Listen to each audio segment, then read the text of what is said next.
കൃപ നിറഞ്ഞ മാതാവേ, ഏകപുത്രനോടുള്ള യാതനയാൽ ഞങ്ങളുടെ ബലഹീനതകൾ നീങ്ങി ഞങ്ങൾ ശക്തിപ്പെടണമേ. ഞങ്ങളുടെ വൃദ്ധജനങ്ങൾ സംരക്ഷിക്കപ്പെടണമേ. യൗവനക്കാർ കാത്തുകൊള്ളപ്പെടണമേ.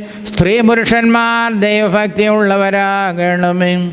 പൈതങ്ങൾ വളർത്തപ്പെടണമേ. സമീപസ്ഥർ സംരക്ഷിക്കപ്പെടണമേ. വിദൂരസ്ഥർ സമാധാനത്താൽ മടങ്ങി വരണമേ. ബലമില്ലാത്തവർക്ക് ബലം ലഭിക്കണമേ. പാപികളുടെ കടങ്ങളെ ക്ഷമിക്കണമേ. വാങ്ങിപ്പോവർക്ക് കരുണ ലഭിക്കണമേ.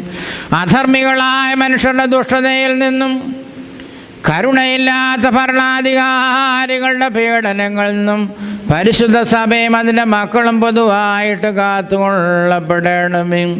പരിശുദ്ധയായ മാതാവേ, കീർത്തിയുള്ളതും പ്രസിദ്ധവുമായ തൻ്റെ പരിശുദ്ധതയെ സമീപിക്കുന്ന സകലരിൽ നിന്നും ദ്രോഹി